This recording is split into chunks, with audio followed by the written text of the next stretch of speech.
Investir dans l'élevage est clairement l'une des meilleures décisions que tu puisses prendre dans ta vie. Parce que l'élevage est un milieu ayant la plus belle opportunité, également de meilleure rentabilité. Salut à toi, bienvenue sur la chaîne Investir dans l'élevage. Moi c'est Benjamin. Et si je te parle d'élevage et d'investissement, parce que je suis convaincu que ce sont les deux piliers sur lesquels la communauté des investisseurs doivent s'appuyer si elle veut émerger. Donc si tu veux faire partie de cette belle aventure, la première des choses, abonne-toi et active toutes les cloches de notification pour être informé de l'apparition de nos nombreuses vidéos quotidiennes comme celle-ci qui vont t'apporter du très bon contenu et à t'aider à franchir des paliers dans le domaine de business. Avoir un boulot, c'est bien, mais être propriétaire d'un projet dont je dirais que tu es le PDG est encore mieux. Donc, investir dans l'élevage est clairement une bonne idée. Alors, qu'est-ce qu'on va essayer de dire? Bon, c'est que je vais donner suite aux deux vidéos précédentes. Alors, je remercie ici beaucoup le président de la République qui a maintes fois écouté les différentes réactions plutôt des réseaux sociaux au niveau de la RTCI. Voilà, la RTCI qui avait mis une barrière vraiment sur la livraison des articles à domicile. Bon, peut-être ça a été une mauvaise incompréhension. Franchement, ça a été une incompréhension. Donc, on ne s'est pas compris. Et puis, on a divulgué des informations sur la toile disant que la ARTCI a interdit à ce que maintenant les petites entreprises fassent aussi des livraisons à domicile. Tandis que les deux entreprises, Glovo et Jumia, persévèrent toujours dans le milieu.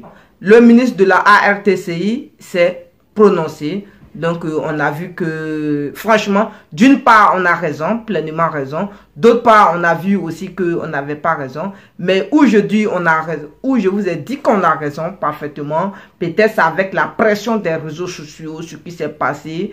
En tout cas, la population n'était pas du tout contente. Et jusqu'à moi-même, j'ai fait une vidéo aussi pour même demander pardon au président de la République de revoir avec le ministre de la RTCI. Voilà. Et d'autre part, vous savez, la RTCI, si la RTCI savait franchement qu'il n'avait pas dit ce genre de choses, alors pour moi, dès le premier jour, ARTCI devrait se prononcer pour dire non que ce sont des rumeurs. Et la ARTCI s'est arrêtée jusqu'à maintenant où c'est arrivé, c'est là il veut se faire prononcer. Donc pour moi, il y a du retard. Donc quand il y a du retard comme ça, je peux dire il y a une tricherie. Ça peut arriver. Voilà. Donc ils ont compris et par la grâce de Dieu, ils ont laissé tout dans la main des jeunes qui étaient avant. Voilà, donc on peut reprendre les business de livraison tranquillement. Donc je remercie ici le ministre de la ARTCI et le président de la République aussi, à qui on avait demandé de plaider en notre faveur. Merci. Alors, quel est le but de la vidéo? Très bien. Donc, dans cette vidéo, essayons de comprendre certaines personnes sur le milieu d'investissement. Vous savez, sur le milieu d'investissement avec les différentes personnes, je vous affirme que c'est très compliqué. Et j'ai eu des collègues plusieurs fois qui avaient des problèmes sérieux avec certaines personnes. Et j'étais très loin d'imaginer que je pourrais un jour tomber dans le milieu. Voilà. Je sais ce qui s'est passé et parfaitement ce qu'ils me disaient, que eux-mêmes, ils étaient victimes. Franchement, j'ai été aussi victime. Voilà.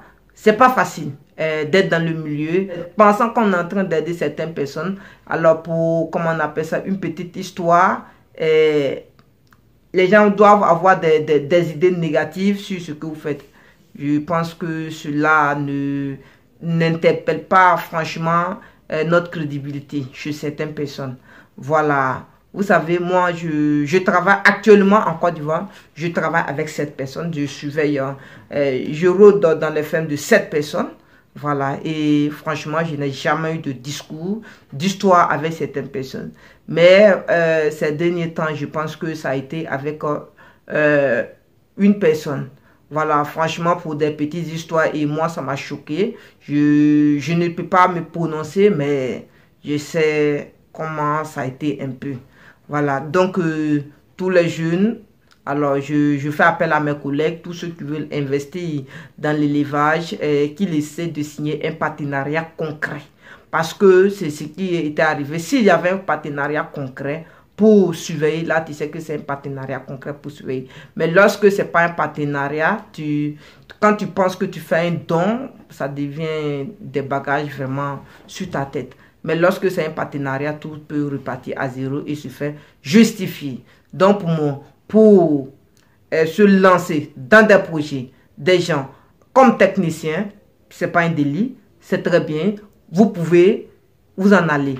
Mais lorsque quelqu'un décide de mettre son argent dans votre main sans partenariat pour que vous lui faites des achats, immédiatement, retirez-vous. S'il n'y a pas de papier, s'il n'y a pas de signature pour dire que tu vas te présenter comme telle personne devant mon projet, je pense que c'est pas du tout crédible de le faire. Voilà, parce que quand tu vas le faire, après ça peut te créer des préjudices. Et je pense que ces préjudices, il n'y a rien qui atteste. Ça veut dire que ces préjudices seront qualifiés sous forme d'une arnaque. Voilà, que je vais appeler d'une arnaque. Donc, sincèrement, pour que vous continuez dans votre carrière professionnelle, pour moi, arrêtez tout de suite de partir en direct avec certaines personnes. S'il faut taper dur, il faut taper dur en facturant les gens dans les normes, mais en pensant que tu es en train de les aider, sans facturer certaines personnes, sans facturer, pensant que vous êtes en train de les aider, demain ça vous crée des problèmes et ça t'envoie à regretter énormément. Donc, chers frères, chers collègues, si vous voyez que ces temps-ci, je suis un peu distant de certaines personnes, essayez de comprendre. Voilà, il fallait faire un bond en arrière, réfléchir et se lancer. Ok. Alors, la deuxième des choses, au niveau des prix, je vous affirme qu'on maintient encore les prix des poussins. Voilà, aujourd'hui, je pense bien que le poussin est entre 950 et 1050 francs. Tout dépend de celui qui va te fournir les poussins. Il y a des conditions dont les poussins sont à 1050 francs. Il y a des conditions dont les poussins sont à 950 francs. Voilà, donc à vous vraiment de juger. Tout est difficile. Ils ont augmenté même les aliments. Donc, comprenez, prenez des bons renseignements avant de vous lancer. Voilà, si vous ne vous renseignez pas au niveau des aliments et des poussins avant de vous engager, franchement, ça va créer des délits entre vous et puis les intéressés pour les produits. Donc, pardonnez, prenez les informations avant de vous lancer. Merci à vous.